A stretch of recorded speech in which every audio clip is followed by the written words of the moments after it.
Bonjour, Bonjour, on est Paul, et Angelina. on vous souhaite la bienvenue à notre 3e épisode de Viens et suis-moi. Cette semaine on va étudier un Néphi 16 à 22, on espère qu'on va être bien en forme. Oui, parce que d'habitude on se filme le matin, enfin d'habitude, les 2 dernières fois, et là on se filme ce soir. On a une semaine un petit peu mouvementée, sachant que nos enfants sont à la maison toute la semaine, que tout le monde est malade, nous un petit peu moins qu'eux, mais un petit peu quand même. On est heureux de quand même tenir notre objectif, et j'espère que inconsciemment on va pas parler trop doucement parce que nos enfants dorment à côté. Voilà.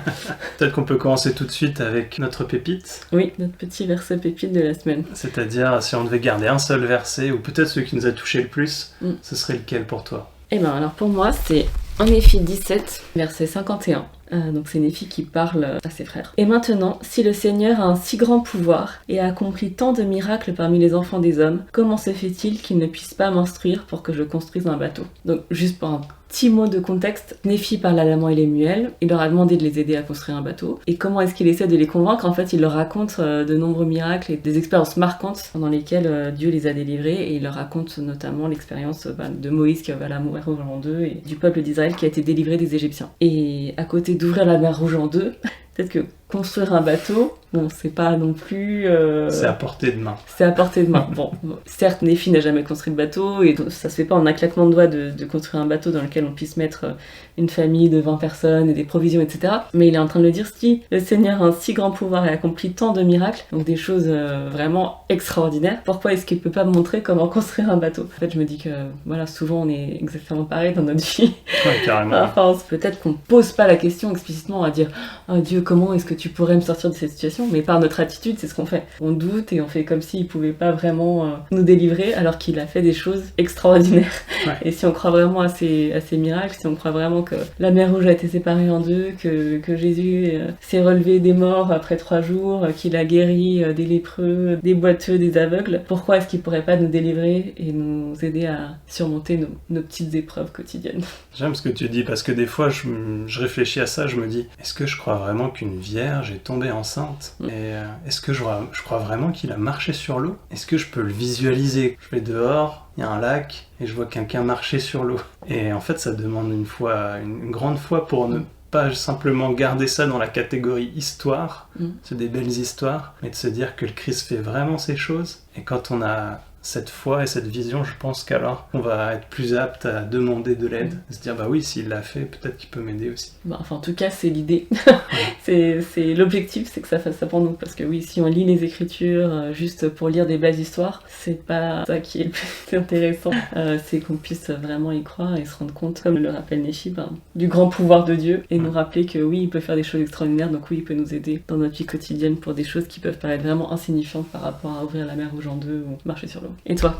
Alors moi j'ai choisi le verset 40 du même chapitre, 1 Néphi 17. Et il aime ceux qui veulent l'avoir pour Dieu. Voici, il a aimé nos pères, et il a fait alliance avec eux, oui, Abraham, Isaac et Jacob, et il s'est souvenu des alliances qu'il a faites. C'est pourquoi il les a fait sortir du pays d'Égypte. Et j'aime particulièrement parce qu'ici, il remet les alliances au cœur de tout, et il fait un lien de cause à effet. C'est grâce à ces alliances qu'il les a fait sortir d'Égypte. Et pour moi, c'est aussi l'illustration de ce qu'il dit juste avant. Le fait qu'ils ont fait alliance avec lui, est-ce que c'est pas la même chose que ils ont voulu l'avoir pour Dieu? J'en parlerai un peu plus tard dans mon étude personnelle de cette relation d'alliance que je trouve si importante. Alors je pense que tu as préparé un résumé des chapitres. Donc dans le chapitre 16, Néphi vient juste de finir de donner son interprétation du rêve à ses frères. Et là, le voyage continue. Des mariages sont célébrés dans le désert. Le Liaona est découvert. Ils vivent comme des nomades dans le désert. À un moment, Néphi brise son arc. Toute la famille murmure, y compris Léhi et Saria, sauf Néphi qui garde la foi, qui construit un nouvel arc. Ismaël meurt dans le désert. Ils continuent leur voyage qui dure quand même 8 ans. Donc ça, au chapitre 17, on voit l'arrivée au lieu qu'ils appellent Abondance, au bord des grandes eaux. Néphi doit construire un bateau. Laman et Lemuel sont ébranlés par le pouvoir de Dieu. Au chapitre 18, Laman et Lemuel ont été finalement convaincus d'aider Néphi. Ils travaillent avec lui à la construction du bateau, ils réussissent à le terminer. Ils voyagent sur les grandes eaux vers la terre promise. Pendant le voyage, il se passe pas mal de choses. Finalement, ils arrivent. Dans le chapitre 19, Néphi nous explique qu'il fait d'autres plaques. Il nous parle du Christ et de sa mission. Et à partir de 1 Néphi 20, là pendant 2 chapitres, il nous cite en fait des chapitres d'Ésaïe. Et dans 1 Néphi 22, là on repart un petit peu sur de l'explication, de l'instruction de la part de Néphi, parce que Laman et Lemuel posent des questions au sujet des 2 chapitres que Néphi vient juste de leur présenter. Alors, comme on a fait la semaine dernière, on pensait juste relire l'introduction du programme d'études de cette semaine. Tandis que la famille de Léhi voyageait vers la terre promise, le Seigneur lui a fait cette promesse. « Je préparerai le chemin devant vous si vous gardez mes commandements. » Il est clair que cette promesse ne voulait pas dire que le voyage serait facile. Les membres de la famille de Léhi ont eu encore des désaccords, des arcs se sont cassés, certains ont rencontré des difficultés ou sont morts, et il leur restait tout de même à construire un bateau à partir de matériaux à l'état brut. Mais quand la famille affrontait l'adversité ou faisait face à des tâches apparemment impossibles à réaliser, Néphi reconnaissait que le Seigneur n'était jamais loin. Il savait que Dieu nourrit ceux qui sont fidèles et les fortifie, et fournit les moyens par lesquels ils peuvent accomplir la chose qu'il leur a commandée. Si jamais vous vous demandez pourquoi de mauvaises choses arrivent à de bonnes personnes comme Néphi et sa famille, vous trouverez des éléments de réponse dans ces chapitres. Mais, plus important peut-être, vous verrez ce que font de bonnes personnes quand il leur arrive de mauvaises choses. J'aime particulièrement ce dernier passage et c'est un peu le sujet de mon étude personnelle. Mais cette petite introduction était pas mal suite au résumé, je trouve, pour balayer un peu ce qu'on va pouvoir tirer de ces passages. Alors comme à notre habitude, on aime partager nos passages préférés du podcast Follow Him avec Hank Smith et John By The Way. Et peut-être je peux commencer. Le premier, c'est en fait que le fait de voir ne suffit pas. Et ils expliquent vraiment très bien qu'on a l'amant Elimuel qui voit un ange. Ensuite, il y a le Liaona qui est déposé devant la tente de Léhi. Quand même, c'est une preuve tangible que Dieu les guide. Vous êtes sur le bon chemin. Il y a des écritures qui changent dessus. C'est pas juste quelqu'un qui l'a fait tomber de sa poche, c'est vraiment miraculeux. Ensuite, ils entendent la voix du Seigneur qui les réprimande. Ils sont ébranlés par le pouvoir de Dieu. Finalement, ils construisent un bateau alors qu'ils savaient pas du tout comment faire. Et malgré tout ça, ils continuent à vouloir tuer leur père et leur frère. On peut se dire quand même, c'est dingue. Et donc, ils insistent sur ce point, c'est que les miracles ne donnent pas la foi finalement, mais que la foi nous permet d'avancer dans nos difficultés. Et notre foi permet les miracles, et pas l'inverse. Et on peut aussi voir, ils le disent, que l'amant et Elimuel, ils s'endurcissent au cours du voyage finalement. On voit qu'au début, ils sont un petit peu endurcis depuis le début, mais ça va pas en s'améliorant, on va dire. Par exemple, tu te souviens, les premières fois, ils se rebellaient, Léhi pouvait simplement leur parler. Oui, c'est vrai, du coup, il y avait ce passage dans lequel ils expliquaient qu'il en faut de plus en plus pour réussir à les désendurcir, entre guillemets. Au début, Léhi, un petit sermon, ça passait. Ensuite, il faut que le Seigneur intervienne avec sa voix et son pouvoir. Et finalement, sur le bateau, c'est le pompon. Il y a besoin qu'ils soient menacés. Rien, si ce n'est leur destruction, n'a pu changer leur cœur. Donc on voit qu'il y a cet endurcissement et on peut penser que justement, c'est parce qu'ils ont rejeté les miracles et qu'ils sont persévérés dans leur voie propre et qui se sont endurcis. À mesure qu'on rejette tous les miracles, la main tendue des seigneurs, on risque de s'endurcir. En Néphi 17, verset 45, « Vous êtes prompts à commettre l'iniquité, mais lents à vous souvenir du Seigneur votre Dieu. Vous avez vu un ange, il vous a parlé, oui, vous avez entendu de temps en temps sa voix. Il vous a parlé avec une petite voix douce, mais vous aviez perdu toute sensibilité, de sorte que vous ne pouviez pas sentir ses paroles. C'est pourquoi il vous a parlé comme avec la voix du tonnerre qui a fait trembler la terre, comme si elle allait se fendre. » Bon, pour aller dans le sens de ce que tu disais, c'est qu'il a fallu à chaque fois les secouer de plus en plus fort pour les désendurcir, parce qu'ils avaient décidé de se boucher les oreilles, quoi. Là, il parle de sentir ses paroles. C'est un passage qui fait polémique, parce qu'en fait, on ne sent pas des paroles à la base. Mais ça nous aide à comprendre un petit peu comment le Saint-Esprit fonctionne, et c'est ce qu'il voulait dire. Puis aussi, ça nous montre cette progression. Et puis, vous aviez perdu toute sensibilité. On ne dit pas vous aviez perdu l'ouïe. Exact. Et puis aussi, on peut parfois penser que Néphi est un peu dur avec ses frères, parce qu'il leur dit juste après, vous êtes des meurtriers. Concrètement, oui, ils ont essayé de les tuer plusieurs fois. Et d'ailleurs, c'est surprenant, on apprend beaucoup sur les relations familiales dans cette histoire. C'est un peu extrême. Voilà, on apprend à la fois les côtés très extrêmes et à la fois très positifs qu'on va voir dans un instant. L'incident avec Ismaël qui meurt, c'était quand même le beau-père de Néphi, c'était le père de sa femme. Elle, on peut imaginer qu'elle pleurait sans doute, mais ses frères, ils viennent à la charge sur Néphi et lui dire « Oui, on aurait dû rester... » Après, il dit « Tuons notre père et notre frère. » Imaginez la réaction au décès de votre beau-père, c'est de vouloir tuer votre père et votre frère. Dans le podcast, j'ai beaucoup aimé ce qu'il disait, c'est que elle meurt, on sait pas quel âge il a, comment ça s'est passé, etc. Mais bon, en tous les cas, c'est normal qu'il y ait de la tristesse, peut-être un peu d'incompréhension, de colère, une période de deuil tout à fait naturelle. Mais eux, du coup, ils en profitent pour rappeler un peu tout ce qui s'est passé avant, et c'est un peu comme, il y a une dispute, et puis bam, on ressort à la personne des trucs qui se sont passés il y a 3 ans et demi, quoi. Hyper dur, quoi. Ouais. C'est la façon dont l'un et l'autre perçoivent ce voyage. On voit vraiment que la même situation peut provoquer des réactions totalement différentes. Donc j'ai beaucoup aimé la manière des filles de décrire leur voyage dans le désert. Donc dans 1 Néphi 17, versets 2 et 3, on lit « Et nous voyageâmes et passâmes par beaucoup d'afflictions dans le désert. Et nos femmes eurent des enfants dans le désert. Et si grandes furent les bénédictions du Seigneur sur nous. » Donc en fait, il nous dit « Nous voyageâmes et passâmes par beaucoup d'afflictions dans le désert. » Donc il reconnaît en fait qu'il y a des afflictions, il les nie pas. Et juste après, « Et si grandes furent les bénédictions du Seigneur sur nous, que pendant que nous vivions de viande crue dans le désert, c'est extrême. Voilà, ça donne pas trop envie. Nos femmes donnaient du lait en abondance pour leurs enfants, et étaient fortes, oui, comme les hommes, et elles commencèrent à supporter leur voyage sans murmure. » Donc Néphi, voilà, il nie pas, comme tu dis, qu'il y a des afflictions, mais genre juste après, il nous dit si grandes furent les bénédictions du Seigneur, et donc en fait, il se concentre totalement sur le positif. Le positif, en fait. Sur ce qui s'est passé, c'est que finalement, ils ont réussi à surmonter ça, alors que c'est incroyable. Ils ont réussi à vivre dans le désert, leurs femmes étaient fortes comme des hommes. Et Laman et Lemuel nous décrivent exactement la même situation au versets 20 et 21 du même chapitre. « Tu es semblable à notre père, égaré par les pensées insensées de son cœur, oui. Il nous a conduits hors du pays de Jérusalem. Nous avons erré dans le désert pendant ces nombreuses années. Nos femmes ont peiné, étant dans leur grossesse avancée. Elles ont donné le jour à des enfants dans le désert et ont tout souffert sauf la mort. Il aurait mieux valu qu'elles fussent mortes avant de sortir de Jérusalem que d'avoir souffert ces afflictions. » C'est toujours sympa de dire ça de leur femme. « Voici, ces nombreuses années, nous avons souffert dans le désert, temps pendant lequel nous aurions pu jouir de nos possessions et du pays de notre héritage, oui, et nous aurions pu être heureux. » Le contraste est frappant. Voilà. Donc ils décrivent exactement la même chose. Donc Néphi lui dit, elles ont eu des enfants dans le désert. Waouh, c'est quand même incroyable. Quand on était dans le désert, c'était pas le confort maximum. Ça s'est bien passé, on a eu des enfants en bonne santé. Elles ont eu du lait pour les nourrir, alors qu'on vivait de viande crue. Et eux ils disent, elles ont tout souffert, elles ont peiné dans leur grossesse avancée. On voit que exactement la même situation décrite par deux personnes différentes. Et que vraiment, laquelle de ces personnes est-ce que moi j'ai envie d'être? De me dire que je peux vivre exactement la même épreuve que quelqu'un d'autre, mais comment est-ce que je vais choisir de réagir. Et j'ai bien aimé dans le podcast parce qu'il nous faisait remarquer que c'est quand même un peu plus que juste avoir une mauvaise attitude, quoi. C'est pas juste Néphi il a de la chance, il a une personnalité plutôt optimiste, voilà, c'est un battant. Et eux, ils se s'abattent plus facilement.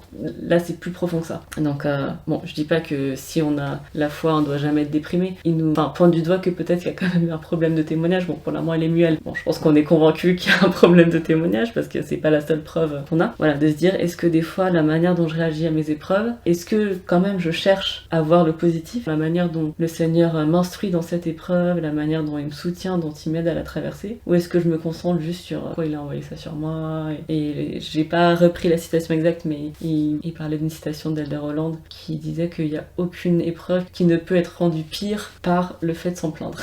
Exactement, c'était dans La langue des anges, un discours qu'il a prononcé en 2008 je crois. Il disait aussi, il y a sûrement un moment où Néphi s'est dit « frappez-moi plus fort, j'arrive encore à vous entendre, à vous plaindre ».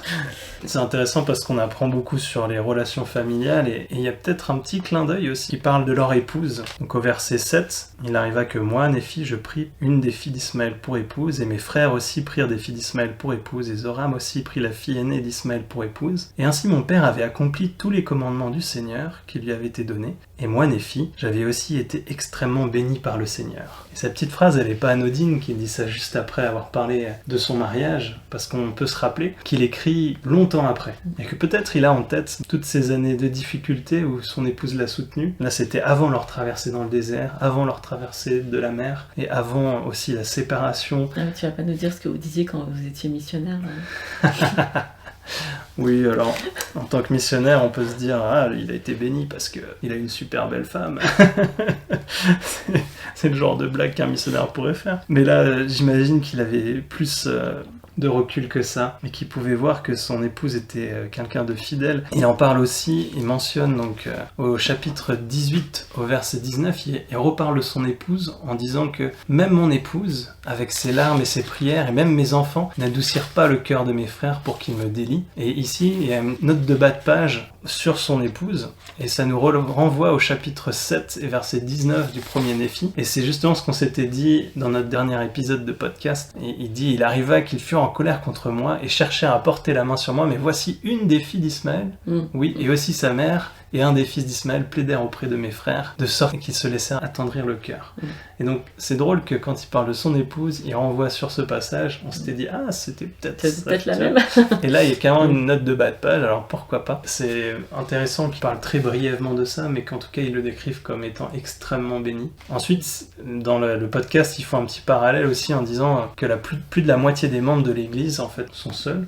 En Europe, je crois que c'est même 60% les statistiques. Ils rappellent à juste titre certains des enseignements de nos prophètes, que je pense qu'ils sont bons de rappeler maintenant, que ceux qui n'ont pas l'occasion de se marier, mais qui suivent le Sauveur et honorent leurs alliances, auront des bénédictions compensatoires dans cette vie. Ils auront de l'aide et des façons de combler ce qu'ils ne peuvent pas avoir autrement, et que finalement toutes les bénédictions de l'éternité leur seront accessibles, rien ne sera retenu. Je sais pas si tu as des idées de ce que ça peut être, ces bénédictions compensatoires, toi, parce qu'ils en parlent souvent. Ils peuvent continuer à faire la grasse mat. Ah.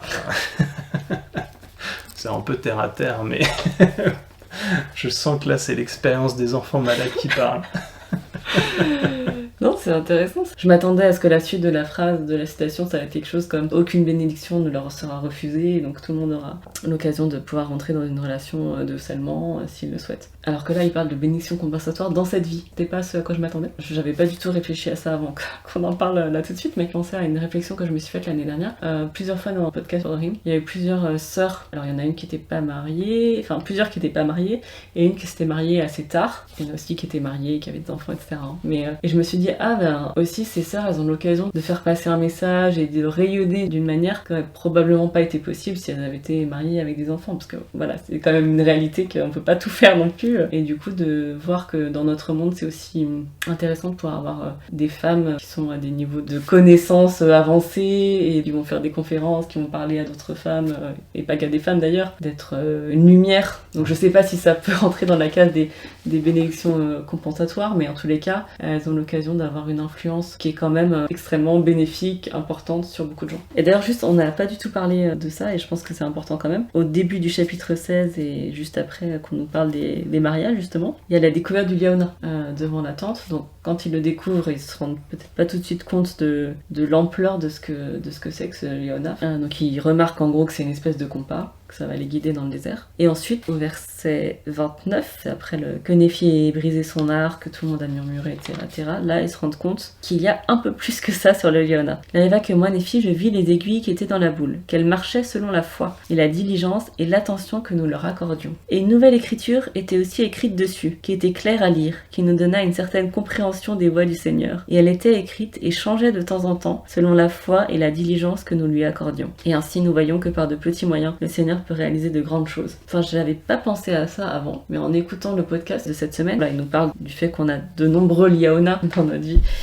qui nous permettent d'être guidés sur notre voyage terrestre. Pas seulement, voilà, des fois on fait allusion par exemple à la bénédiction patriarcale comme notre liaona personnel. Là, il parle des écritures, des paroles des prophètes anciens et modernes. Et en fait, ça m'a fait penser à quelque chose, ce passage sur l'écriture qui change de temps en temps. Bon, par exemple, le livre de Mormon, c'est pas la première fois qu'on le lit, et en fait, on a l'impression de découvrir de nouvelles choses à chaque fois, comme si l'écriture avait changé. Et en fait, le fait qu'ils disent une nouvelle écriture était écrite dessus, qui était claire à lire, on a peut-être tous eu un peu cette impression de se dire c'était pas là avant ça. Et on peut lire des nouveaux passages qui nous paraissent très clairs, parce qu'en fait, ça nous parle particulièrement à ce moment-là de notre vie. Et on a vraiment l'impression que c'est une nouvelle écriture.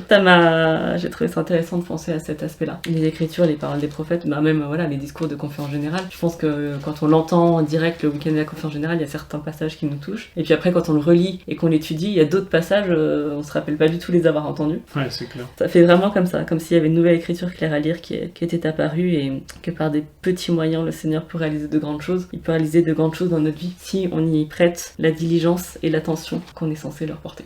Ouais, j'aime beaucoup ces trois mots, foi, diligence et attention.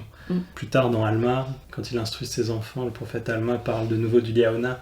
Il explique à quel point ça avait été important, à quel point par leur manque de diligence, ils ont été finalement perdus à des moments dans le désert. Donc, peut-être que lui, il avait plus de détails que nous sur l'histoire de Néphi, parce que lui, il avait peut-être les plaques un peu plus extensives que nous, mais il appuie bien sur ces points. Je trouve que c'est tellement important, la foi, la diligence et l'attention qu'on porte à notre Sauveur. Et un petit point pendant que tu parlais qui m'est venu, c'est que Néphi, je ne crois pas qu'il parle jamais du liaona en l'appelant le liaona. Non, ils le disent dans le podcast, Ouais. qu'en fait dans Néphi on ne fait jamais référence au mot liaona, Début, il parle juste de la boule. Voilà, là dans le chapitre 16, il parle de la boule avec des aiguilles, et je viens de regarder en chapitre 18, il dit le compas qui a été préparé, donc ça y est, il a déjà changé un peu de nomination, et peut-être que c'est que dans Alma où il commence à l'appeler le liaona. C'est ce qu'ils disent, et c'est bel et bien dans Alma qu'on apprend le mot liaona.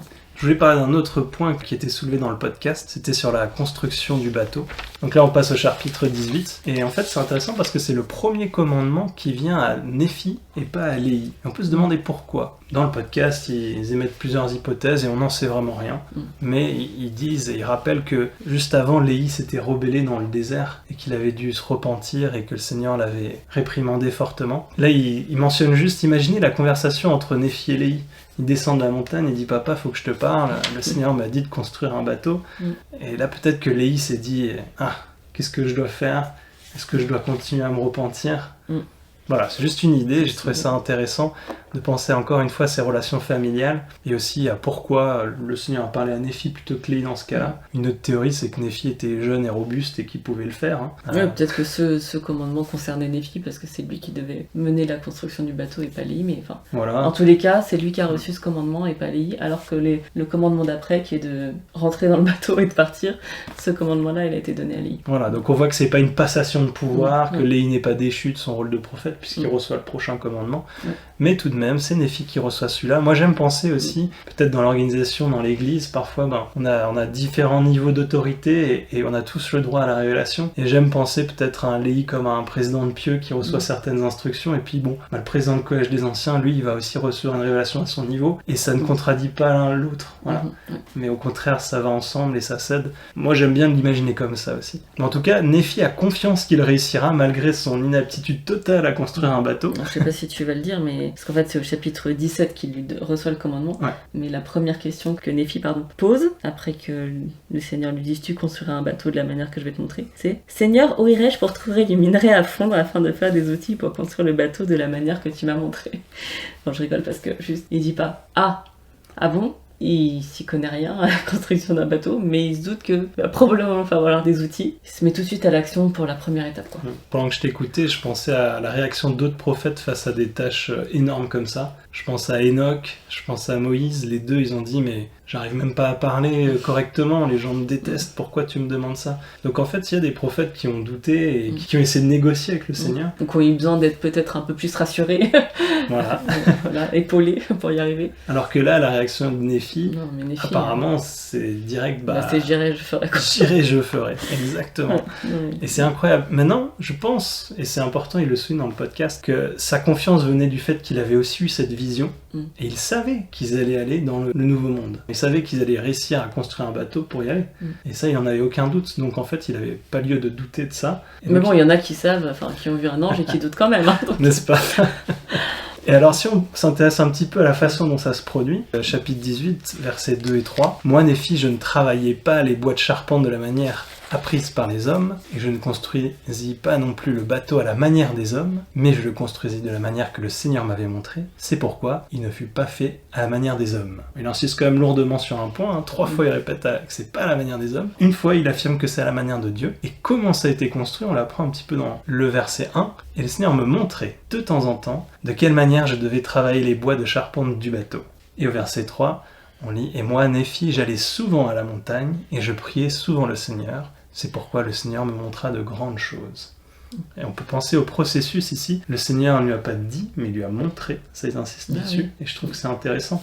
Parce que du coup, il avait des visions tout à fait concrètes de ce que ça devait être. Je pense que c'était probablement plus simple de montrer que de dire. N'est-ce pas? J'imagine qu'il lui a montré des espèces de plans, des schémas. On peut penser à Joseph Smith qui avait une vision si claire de où se trouvaient les plaques. Quand il est allé sur place, il l'a reconnu tout de suite. Donc le Seigneur a peut-être montré exactement comment travailler le bois, mais il lui montrait de temps en temps. Et ça me fait penser à un Néphi 28-30 où il nous donne ligne sur ligne, précepte sur précepte, de temps en temps. Et l'idée qu'il allait souvent à la montagne pour prier le Seigneur, à la montagne, au temple, alors le Seigneur lui montrait des grandes choses, et lui montrait aussi comment faire le bateau. Je trouve que là, on a un processus à répéter pour nous. Néphi ne savait pas construire un bateau, mais il savait prier et recevoir des réponses. Il a commencé par ce qu'il sait faire, donc il a commencé par aller prier. Et dans le podcast, il continue en disant que parfois, on n'a que 2 poissons et 5 pains, mais le Seigneur va magnifier ce qu'on a pour nourrir 5000 personnes. Et parfois, on va ramener 16 pierres, comme le frère de Jared, et il va les magnifier, il va les faire briller pour qu'elles aient de la lumière dans les barques. Et donc, ce qu'on apprend, c'est que dans les difficultés, si l'on pense à soi, si on pense que c'est notre œuvre, alors on aura des difficultés. Mais si on se rappelle qu'on est simplement l'instrument du Maître, et que lui il a tout pouvoir, alors on peut peut-être avancer et faire des choses. Alors, on amène ce qu'on a, Voilà. sans se soucier que ce soit pas assez. Et on lui fait confiance pour faire que ça suffise. Et je trouve que c'est super important parce que tu dis sans se soucier que ce n'est pas assez. Et ils disent que c'est vraiment libérateur de penser que tu n'es pas responsable des résultats. On est responsable d'agir, mais les résultats, ils sont entre les mains du Seigneur. Et ça nous aide vraiment à aller de l'avant, je pense. Ça me fait penser à John dans le podcast. Il y a quelques épisodes, il rappelait Moïse 1,39. Voici mon œuvre et ma gloire.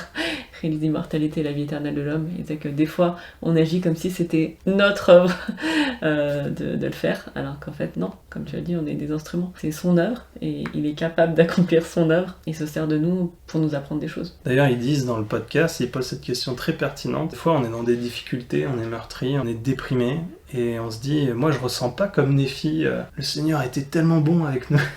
Comment est-ce qu'on peut faire? Et ils donnent une réponse qui me touche particulièrement. Ils disent il faut cesser d'essayer par nous-mêmes, que ça n'a jamais fait partie du plan de se sauver soi-même, et que ça n'a jamais été une partie du plan de réussir dans tous les domaines de la vie par soi-même, mais que le plan c'est d'aller au Christ, ça va nous apporter l'immortalité, mais aussi la vie éternelle, le pardon de nos péchés si on fait ce qu'il faut, mais aussi, et les prophètes en ont beaucoup parlé, le pouvoir habilitant de l'expiation, qui va nous permettre de nous élever au-dessus de toutes nos difficultés dans notre vie. Si on se sent submergé, moi, mon sentiment, c'est qu'il faut réussir à poser notre charge au pied du Christ, peut-être à dire à notre Père Céleste en prière, à vider son sac, lui dire à quel point on est submergé, et puis ensuite écouter. Mais être prêt à faire ce qu'il nous dit de faire pour avoir accès à son pouvoir, plutôt que d'être dans la demande, de dire pourquoi tu réagis pas, pourquoi tu fais pas ça. Mon sentiment, c'est que quand on prie pour demander qu'est-ce que je peux faire pour sortir d'une situation, si on est honnête et vraiment qu'on a un désir profond de le faire, je pense que Père Céleste nous donnera toujours une inspiration.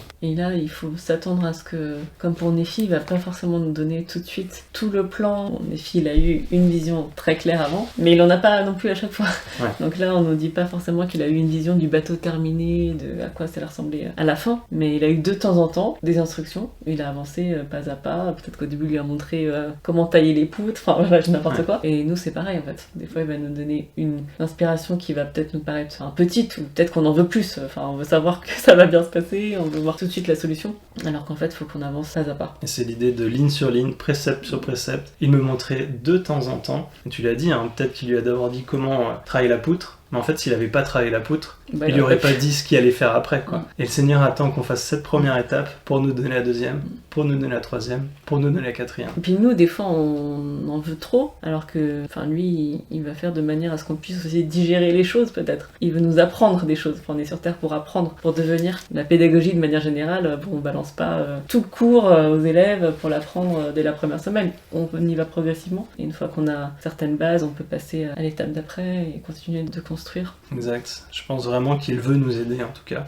Ça, c'est sûr. Mais on voit que dans son grand plan, il veut surtout nous aider à progresser. Et des fois, il nous aider à vivre une vie confortable au bord de la piscine.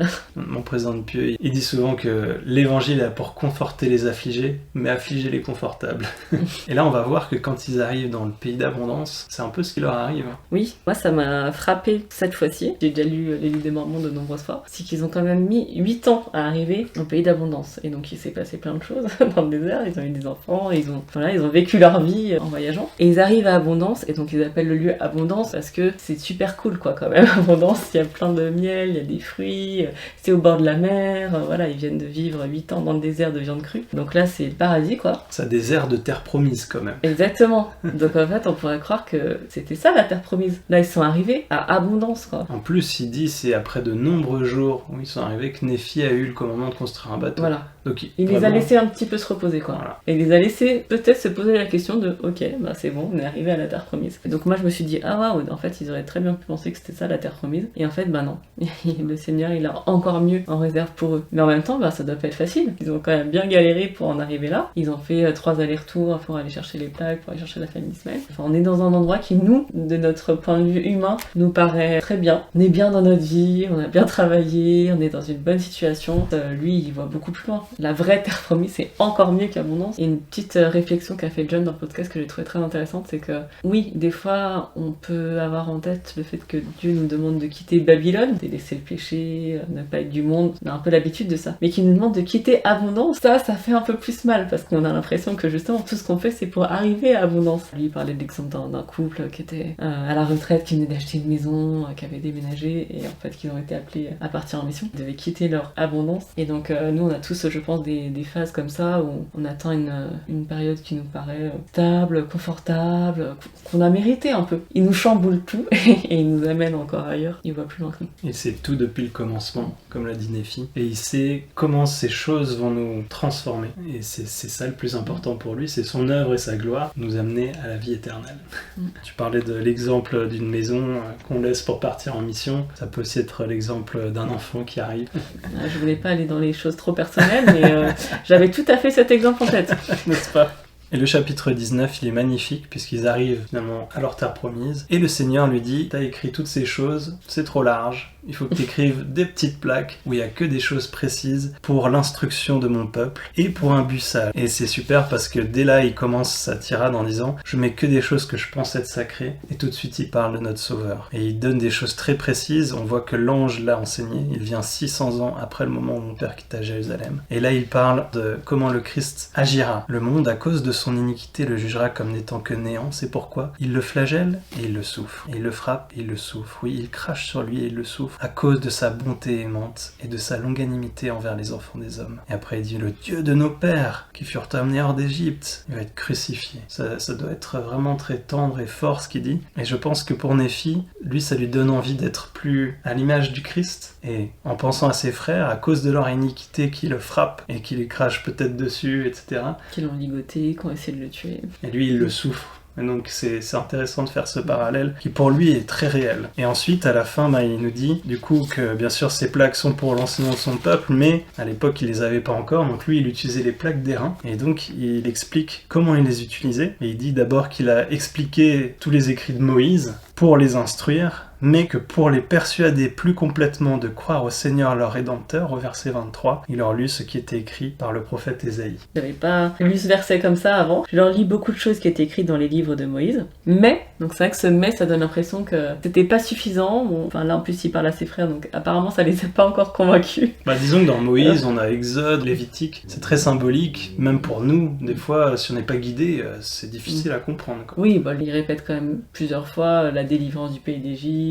Enfin, en tout cas, on voit que peut-être que dans ces passages d'écriture qu'il leur a lus, ils étaient quand même censés déjà voir le Christ, mais clairement ils l'ont pas vu. Et donc là, il dit là cette fois je vais envoyer du lourd et passer sur quelque chose de vraiment explicite. Et donc je leur lis ce qui est écrit par le prophète Ésaïe. Et donc là, c'est intéressant de se poser la question, comment est-ce que moi je réagis lorsque je tombe sur les chapitres d'Ésaïe dans le livre de Mormon? Est-ce que je me dis, ah oui, ça c'est les chapitres qui sont placés là afin de me persuader plus complètement de croire au Christ. Je me suis sentie un peu visée quand même par cette remarque. Parce que je pense que je faisais un peu partie de ceux qui disaient, ah oui, là c'est encore Ésaïe. Bon, déjà, on comprend à moitié et en plus on connaît par cœur, donc je passais un peu vite. Et là, clairement, ça m'a donné. Je l'ai pas lu pareil cette semaine. Moi, je trouve ça encore plus pertinent parce que quand j'étais enseigné par les missionnaires, j'étais baptisé à l'âge de 9 ans avec mes 2 frères en même temps. Et les missionnaires, je me souviens qu'ils nous disaient, il faut que vous lisiez le livre de Mormon. Mais alors, dans 2 Néphi, les chapitres d'Ésaïe, vous pouvez passer.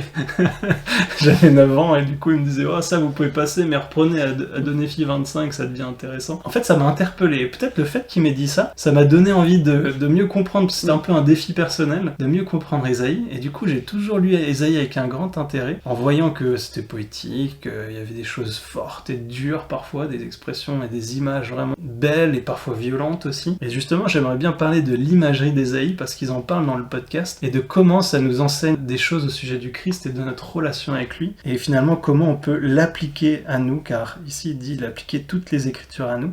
Donc comment est-ce qu'on peut y arriver? Avant que tu partes sur l'imagerie d'Ésaïe, il y a aussi quelque chose que j'ai beaucoup plus remarqué pendant la lecture de cette semaine, grâce aux révélations du podcast de la semaine dernière, c'est que là j'ai surligné tout ce qu'il y avait en référence avec l'alliance avec le peuple d'Israël, et en fait on se rend compte que oui, c'est partout quoi. Vous qui portez le nom d'Israël, qui êtes sortis des eaux de Juda ou des eaux du baptême, vous le peuple d'Israël, que vous soyez le peuple littéral ou adopté, j'ai l'impression que c'est un peu ce qu'il dit, ce que je dis s'adresse à vous. Exactement. Vous qui jurez par le nom du Seigneur, qui invoquez le Dieu d'Israël, d'Israël. Ils prennent leur nom de la ville sainte, mais ils ne s'appuient pas sur le Dieu d'Israël. Là, on peut se demander, nous en tant que membres de l'Église, on prend le nom de Christ sur nous, mais est-ce qu'on s'appuie sur lui? Ce qu'on disait tout à l'heure, est-ce qu'on fait les choses à notre façon? Est-ce qu'on essaie de se sauver par soi-même, ou est-ce qu'on s'appuie sur le Christ? Et là, il le dit tout de suite. Si on essaye de voir comment ça peut s'appliquer à nous, on sera tout de suite touché par ça, je pense. C'est intéressant que tu dis que Néphi a choisi ces passages d'Ésaïe pour parler de l'Alliance, justement, parce qu'ils nous disent un point que je connaissais pas. Si on devait séparer tous les 66 chapitres d'Ésaïe en deux grandes parties,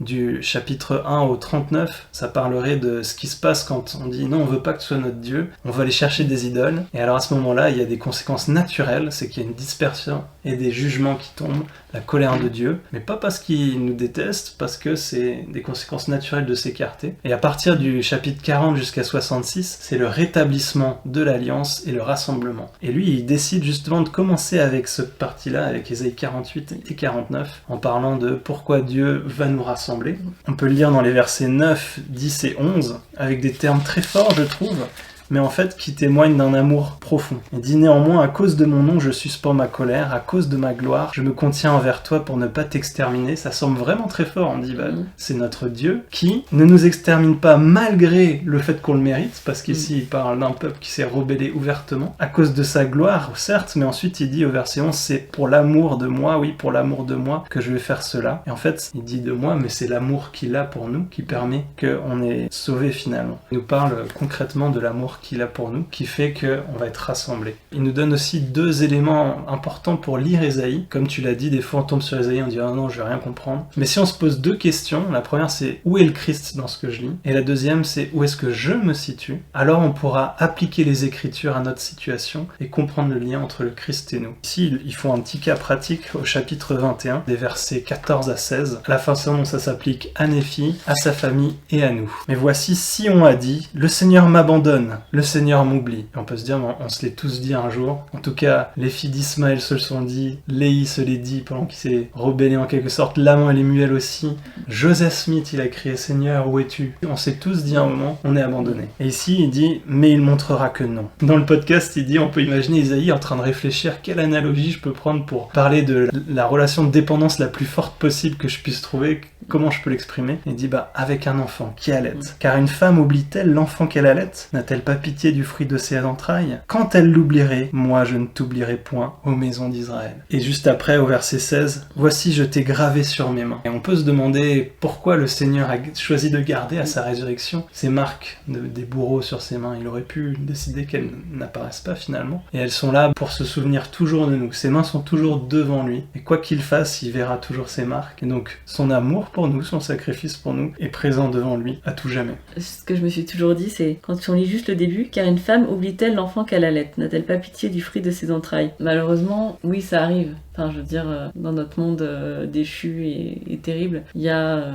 de la maltraitance, il y a des enfants abandonnés. Et donc finalement, cette image, elle n'est pas infaillible. Quand elle l'oublierait, moi, je ne t'oublierai point, ô maison d'Israël. Je trouve que la deuxième partie du verset est importante. C'est le petit mec qui dit mais en fait, c'est plus fort que ce que vous pouvez imaginer, en fait. Et là, il utilise deux images de choses qui, en théorie, restent toujours sous nos yeux, nos mains, et un nouveau-né. Un nouveau-né, normalement, on ne le lâche pas de vue. Donc, tu as dit, ça peut arriver, mais qui utilise quand même deux images très fortes. Et comment elles peuvent s'appliquer à nous? On est toujours sous les yeux de notre Père Céleste. Et il ne nous abandonnera jamais. Il est toujours là à nous voir et à prendre soin de nous. Donc là, on vient de parler des points qui nous ont touchés plus particulièrement dans le podcast. Maintenant, on a aussi étudié de notre côté, de façon personnelle, avant d'écouter le podcast, pour pas être trop influencé. Et on a tous les deux préparé un point qui nous a touchés ou qu'on a essayé d'approfondir. Donc Angelina, c'est quoi ton point cette semaine? J'en avais plusieurs. J'avais pas mal de petits points. Contrairement à la semaine dernière où il y avait l'énorme révélation de l'Alliance auquel j'avais pas du tout pensé, que j'avais pas du tout vu. Là, c'est vrai que vu la richesse de la narration dans ces chapitres, il y avait pas mal de choses aussi que j'avais vues. Mais il y a quelque chose sur lequel peut-être j'aurais aimé revenir, c'est vraiment la personnalité de Néphi. Son humilité, sa force, sa persévérance, enfin vraiment son exemplarité en toute chose. D'ailleurs, juste dans le podcast, à un moment, je crois que c'est l'invité du jour qui disait, des fois dans mes cours, il y a mes étudiants qui me disent oui, c'est facile pour Néphi, c'est lui qui crie, donc il va se donner le beau rôle. Mais non, je pense vraiment que... on voit bien que quand il a pas le beau rôle, il n'hésite pas à dire des choses. Lorsqu'il parle du fait qu'il a cassé son arc. Donc 1 Néphi 16, verset 18. Il arriva que comme moi, Néphi, j'allais abattre de la nourriture. Voici, je brisais mon arc, qui était fait d'acier fin, Il dit je brisais mon arc. Et en fait, il le fait remarquer dans le podcast qu'il dit pas mon arc s'est cassé. Donc en fait, il prend la responsabilité sur lui. Bon, on sait pas ce qui s'est passé pour qu'il brise son arc, mais bon, voilà. En tout cas, il dit lorsque j'ai brisé mon arc, voici mes frères furent en colère contre moi à cause de la perte de mon arc, car nous n'obtenions plus aucune nourriture. Là, je me dis, est-ce que Nephi il était tout seul à aller chercher la nourriture pour tout le monde? Parce que Nephi dit j'ai brisé mon arc et eux sont fâchés parce que nous, tout le groupe, nous n'obtenions plus aucune nourriture. Eux, ils ont peut-être aussi une part de responsabilité. Et il dit, il arriva que nous retournâmes sans nourriture auprès de nos familles. Et donc, il n'y a pas que la famille de Nephi qui n'a plus de nourriture, c'est tout le monde. Alors que c'est Nephi qui a perdu son arc. Donc, bon, déjà, je trouve que c'est un peu, gonflé de la part de Lamont et Lemuel et de tout le monde de se plaindre que Nephi a brisé son arc, alors que quelque part, tous les hommes de la famille étaient quand même responsables de ramener de la nourriture. Ouais. Nephi était pas tout seul. Mais en tous les cas, Nephi, lui, il mentionne pas du tout ça. Il dit j'ai brisé mon arc, ils étaient en colère contre moi parce que nous n'obtenions plus de nourriture, nous n'avions pas de nourriture pour nos familles. Et après, il nous dit, il arriva que Lamont et Lemuel et les fils d'Ismaël commencèrent à murmurer extrêmement à cause de leur souffrance et de leurs afflictions. Et ça, je trouve ça intéressant parce que du coup, juste au-dessus, Nephi dit bien nous, tout le monde, y compris moi, on souffrait de la perte de nourriture, nos familles, y compris la mienne, souffraient de la perte de nourriture. Mais après, lorsqu'il utilise les mots souffrance et affliction, il parle que de eux. Comme si lui, là encore une fois, comme dans le passage qu'on a lu tout au début, il dit on a voyagé, on a vécu beaucoup d'afflictions, nous étions grandement bénis. Là, on dirait que le mot souffrance et affliction, dans le monde de Nephi, ça n'existe pas. Il voit que apprentissage et action. Ouais. Bon. Après, il dit mon père commence à murmurer. Ils étaient tous attristés, extrêmement attristés. Il dit pas nous étions tous extrêmement attristés. Quelque part, il arrive à garder un certain recul par rapport à la situation, donc ça peut être à cause de ce qu'on a dit avant, que lui, il a eu la vision. Il sait qu'on va s'en sortir, il sait qu'on va pas mourir de faim dans le désert. Il va se passer quelque chose qui fait qu'on va y arriver. Donc il a confiance. Justement, j'avais approfondi le même sujet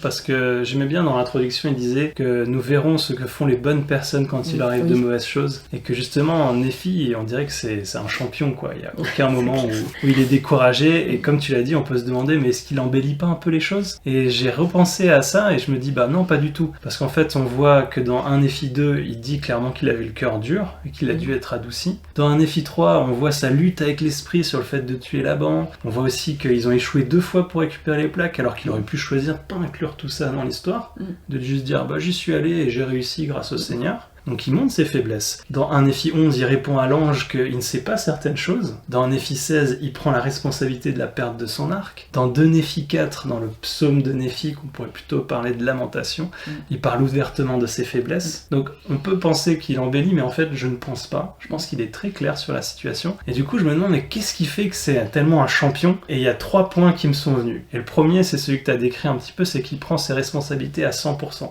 Et ça m'a fait penser à un discours que j'adore.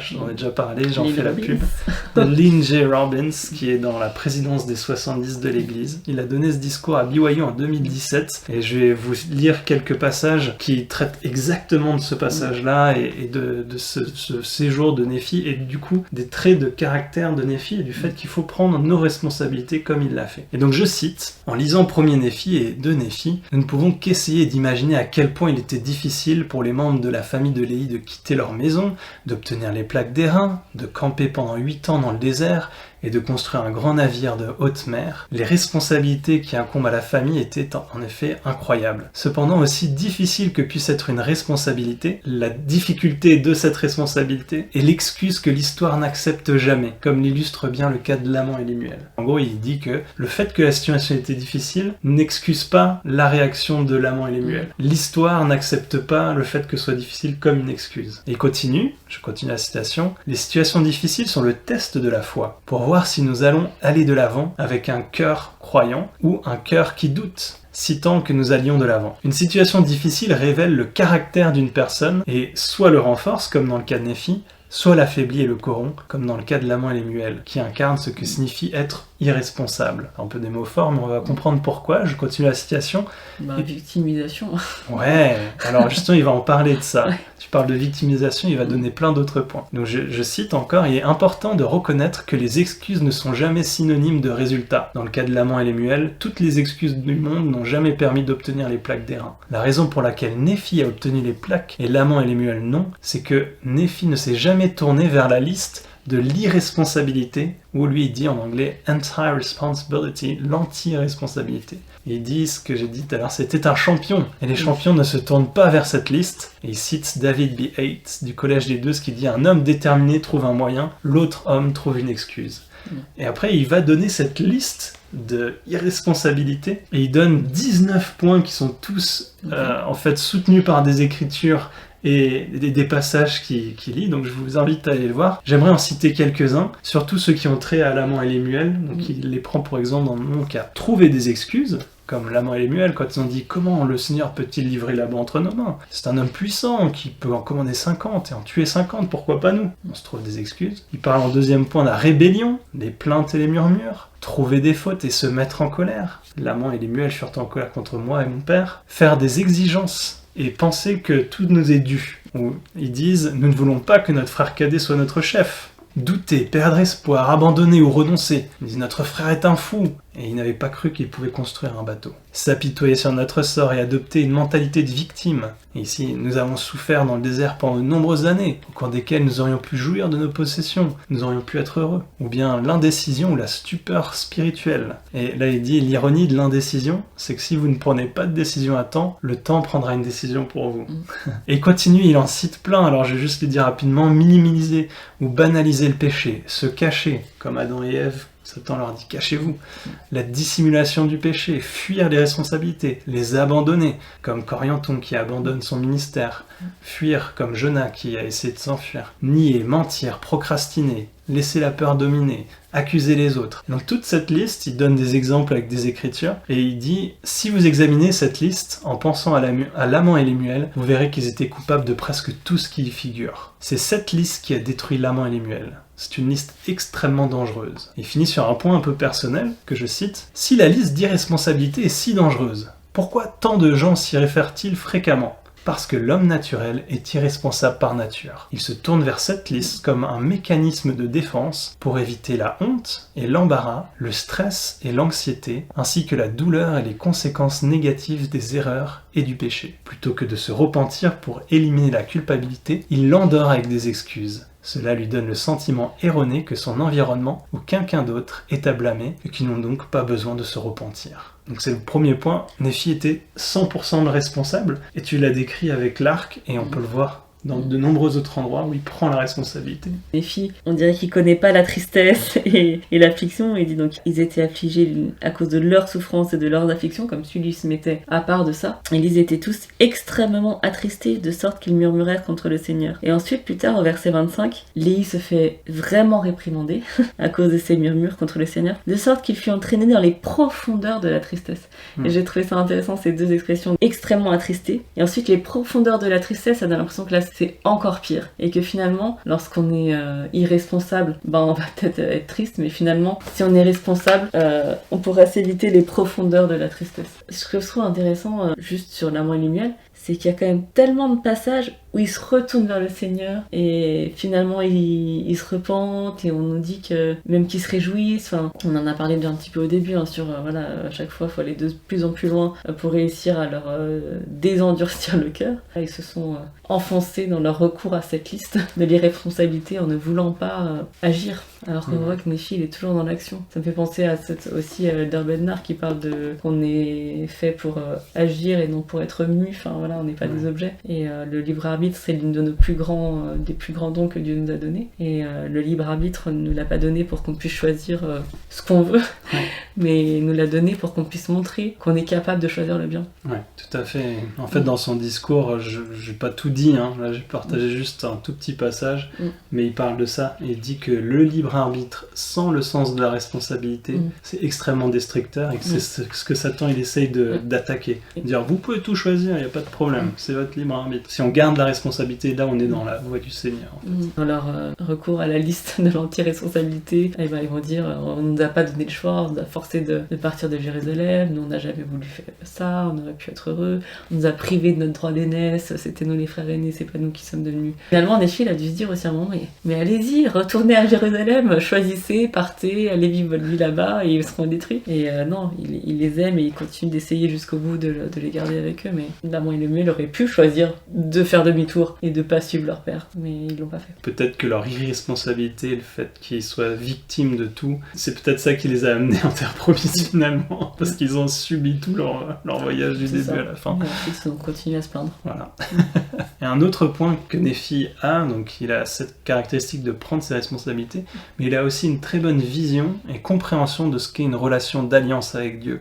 Contrairement à l'amant et Lémuel. Et tu parlais du fait qu'ils se repentaient souvent et que régulièrement on voyait qu'il y en avait nouveau de l'espoir, mais c'était une relation très transactionnelle où on a été béni, ou j'ai ressenti l'esprit alors ça y est je me repens. Je sais pas si tu vas l'expliquer, mais une relation transactionnelle, qu'est-ce que ça veut dire? C'est je fais quelque chose, j'ai droit à une bénédiction. Dans 1 Néphi 17.3 par exemple, il dit: nous voyons que les commandements de Dieu doivent s'accomplir, et si les enfants des hommes gardent les commandements de Dieu, il les nourrit et les fortifie et fournit les moyens par lesquels ils peuvent accomplir la chose qu'il leur a donnée. C'est pourquoi il nous fournit des moyens pendant que nous séjournions dans le désert. Et on voit qu'eux, ils ont gardé juste les commandements et il a fait tout le reste. Et alors continuons, on va voir, ça arrive partout ce genre de choses si on s'intéresse juste au sujet. 1 Néphi 17, verset 8. Tu construiras un bateau de la manière que je vais te montrer, afin que je puisse transporter ton peuple de l'autre côté de ces eaux. C'est le Seigneur qui les a transportés.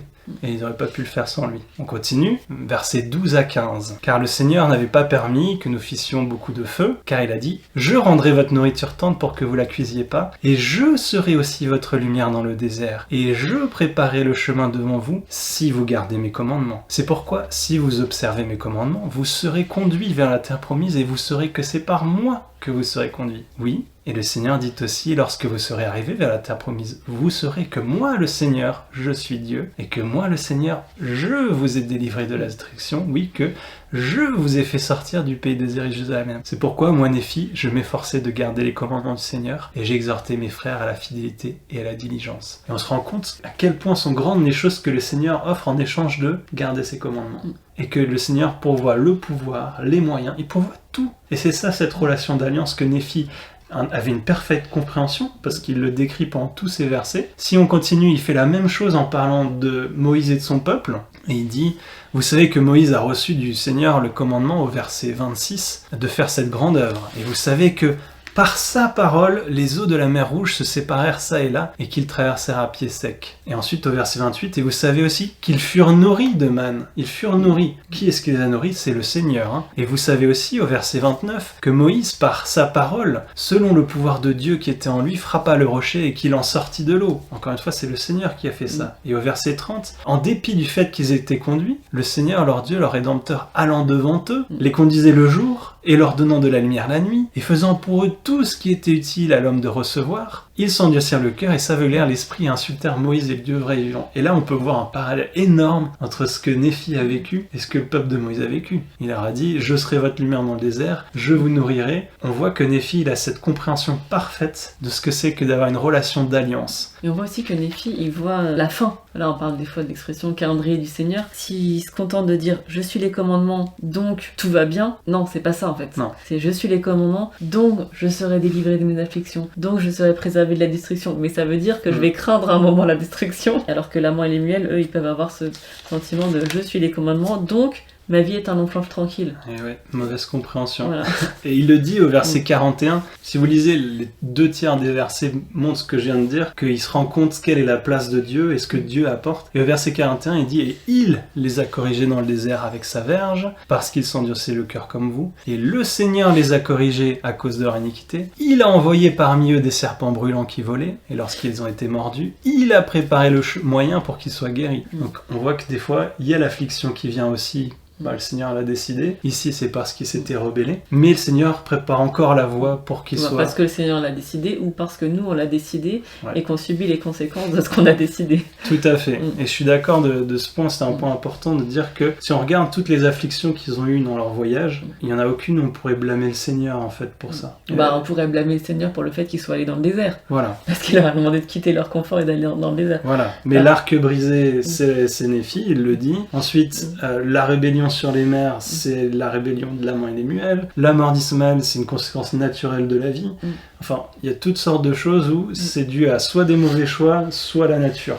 Tout à fait. Et donc en fait, on peut pas vraiment blâmer Dieu pour ces choses. Ce qui est exceptionnel, c'est que Néphi il finit avec ces 2 versets, dont mon verset phare tout à l'heure, où au verset 35 d'abord, « Voici le Seigneur estime toute chair de la même manière, celui qui est juste est favorisé de Dieu. » Et au verset 40, « Et il aime ceux qui veulent l'avoir pour Dieu. Il a aimé nos pères, et il a fait alliance avec eux, oui, Abraham, Isaac et Jacob. Il s'est souvenu des alliances qu'il a faites. C'est pourquoi il les a fait sortir du pays d'Égypte. » Juste sur le verset 35 que tu as lu, « Voici le Seigneur estime toute chair de la même manière, celui qui est juste est favorisé de Dieu. » Dans le podcast, il y avait un petit point que j'ai trouvé intéressant là-dessus. Lorsqu'on entend favoriser, je crois que c'est John qui disait ça, ses élèves pensent à favori, chouchou. Ouais. Donc comment ça, Dieu a des chouchous? Mais en fait, il dit ça dans la même phrase que estime toute chair de la même manière. Et en fait, pour faire partie des favorisés de Dieu, qu'est-ce qu'il faut faire? Il suffit d'être juste, en fait. Il faut suivre ses commandements. Favoriser de Dieu, ça veut pas forcément dire ce qu'on pense que ça veut dire. Il va nous mettre une bonne note à tous les tests sans qu'on ait besoin de les passer, etc. Mais quand même, quand on pense avec un peu d'avance sur les chapitres à venir, de Néphi 5, ils disent qu'une fois qu'ils se sont séparés de l'amant Lémuel, ils ont vécu selon la voie du bonheur, et ça avait l'air d'être franchement un long fleuve tranquille. Donc des fois, on se dit quand même, si on fait juste les bons choix, ça facilite les choses. Je pense que Néphi, il pouvait avoir ces réactions vraiment exceptionnelles face aux afflictions parce qu'il prenait à 100% ses responsabilités et parce qu'il avait une bonne vision de ce que c'est que l'alliance qu'il faisait avec Dieu. Et que Dieu pourvoirait tout si seulement il respectait les commandements et ne murmurait pas et ne s'endurcissait pas le cœur. Et il avait toujours ça à l'esprit. D'ailleurs, Elder Christopherson, il parle justement de ça dans un discours qu'il a donné en avril 2022. Il dit « Certains comprennent mal les promesses de Dieu, pensant à tort que l'obéissance à ses lois produit des résultats précis, selon un calendrier précis. Ils se disent « Si je fais diligemment une mission à plein temps, Dieu me donnera un mariage heureux et des enfants. » Ou « Si je m'abstiens de faire mes devoirs scolaires le jour du sabbat, Dieu me donnera de bonnes notes. » Ou « Si je paie la dîme, Dieu me fera trouver le travail que je désire. » Si la vie ne se déroule pas précisément de cette façon ou selon le calendrier prévu, ils se sentent trahis par Dieu. Mais les choses ne sont pas aussi mécaniques dans l'économie divine. Nous ne devons pas considérer le plan de Dieu comme un distributeur automatique, nous permettant 1. De choisir une bénédiction souhaitée, 2. D'insérer la somme requise de bonnes œuvres, et 3. D'obtenir une commande rapidement livrée. Dieu honorera véritablement ses alliances et les promesses qu'il a faites à chacun de nous. Nous ne devons pas nous inquiéter à ce sujet. Le pouvoir expiatoire de Jésus-Christ, qui est descendu au-dessous de tout, puis est monté aux cieux et qui possède tout pouvoir tant dans les cieux que sur la terre, garantit que Dieu peut tenir ses promesses et qu'il le fera. Il est essentiel d'honorer ses lois et d'y obéir, mais toutes les bénédictions liées à l'obéissance à la loi ne sont pas façonnées, modelées et ne se produisent pas selon notre calendrier et nos attentes. Nous faisons de notre mieux, mais nous devons lui laisser la gestion des bénédictions, tant temporelles que spirituelles. Je pense que Néphi avait une compréhension parfaite de ça. Et que l'amant et l'humain, ils étaient justement dans cette relation de distributeur automatique. Enfin, c'est profond quand même, parce que des fois, je pense qu'on est tous dans cette relation de distributeur automatique. Même si, comme l'exprime extrêmement bien Elder Christopherson, on se rend bien compte que c'est un peu ridicule de penser comme ça, et que non, Dieu va pas juste nous donner ce qu'on veut comme un distributeur de chewing-gum. Des fois, au quotidien de la vie, enfin, nos réactions peuvent laisser croire que c'est ce qu'on pense. Un dernier point sur le caractère de Néphi, on voit qu'il se tourne toujours vers Dieu et vers les autres, et ne s'apitoie jamais sur lui-même dans ses afflictions. Et là, j'aimerais parler plutôt du Christ que de Néphi, parce que c'est vraiment l'un de ses caractères les plus marquants dans sa vie, que le Christ se tournait vers les autres dans les difficultés extrêmes qu'il vivait. Et là, j'aimerais citer un livre de frère Bednar, Act in Doctrine, que je suis en train de lire en ce moment. Et justement, il parle de ça.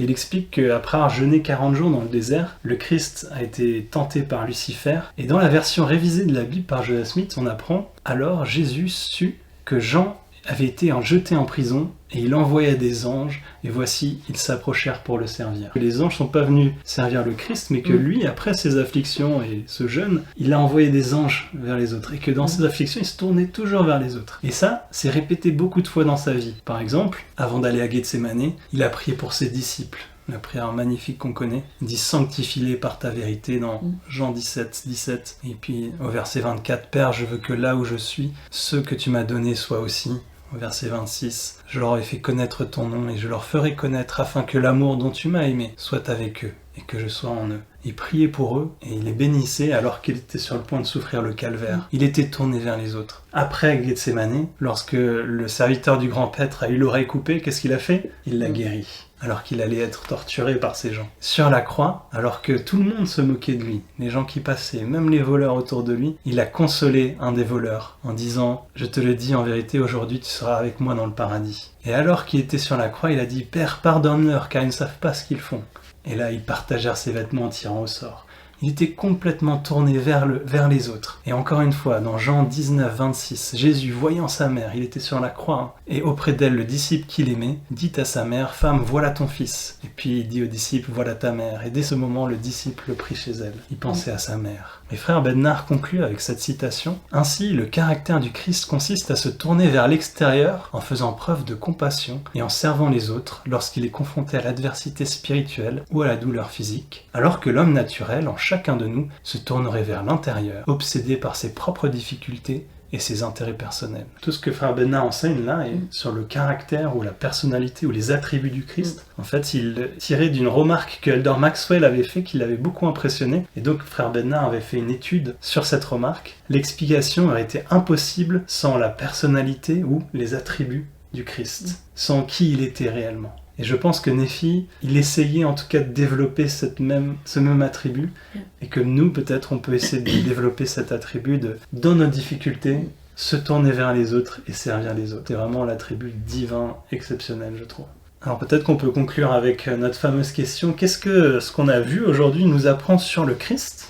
Tu viens juste de bien résumer, donc t'as un petit peu le même enseignement que la semaine dernière, c'est qu'il ne va jamais nous abandonner. Donc si nous, on choisit de se tourner vers lui en tout cas, il a toujours la main tendue et il a tout prévu pour nous protéger, prendre soin de nous et nous faire amener à bon port, même au-delà de abondance vers la terre promise, même si des fois on a l'impression que c'est déjà bien ce qu'il m'a donné là. Il a vraiment de grandes choses en réserve pour nous. Moi, ça me fait penser à un passage du podcast qu'on n'a pas commenté où il disait que plus on souffre, plus on a une capacité d'aimer et que le Christ, il a souffert tout et du coup, il a une capacité à nous aimer complètement et il a cette relation d'alliance avec nous qui est exceptionnelle, qui nous permet de bénéficier pleinement de son amour si seulement on veut respecter ses alliances. Donc c'est ça que ça m'apprend, c'est à quel point il nous aime, malgré nos défauts, nos faiblesses, et à quel point il veut qu'on soit lié à lui.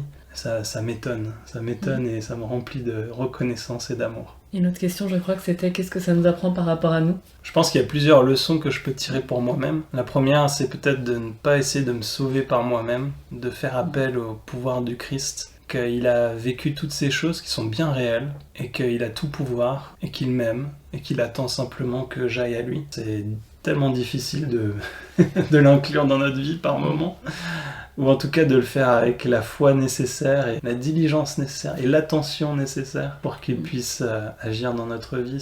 C'est un défi. Mais c'est ce que ça m'apprend, c'est qu'il est là, il nous aime, et que je devrais faire appel à lui plus. Moi, je me suis dit, j'aimerais être plus comme Nephi. C'est-à-dire d'être toujours dans l'action et dans quelle est la prochaine étape et qu'est-ce que je dois faire en premier pour réussir à faire ce que tu veux que je fasse. À pas être comme l'amant et les muels qui sont prompts à commettre l'iniquité mais lents à se souvenir du Seigneur. Mais être comme Nephi qui est prompt à se tourner vers le Seigneur et à suivre ses commandements en fait. Merci de nous avoir regardés. On espère que ça vous a plu, que vous avez pu apprendre des choses, ressentir des choses peut-être aussi, que ça vous a donné envie de vous rapprocher de notre Sauveur. On a couvert probablement une toute petite partie de ces 6 chapitres qui étaient très riches, mais j'espère que ça a pu vous éclairer un petit peu et vous donner envie de vous plonger davantage dans les Écritures. Et on espère vous retrouver la semaine prochaine. À bientôt.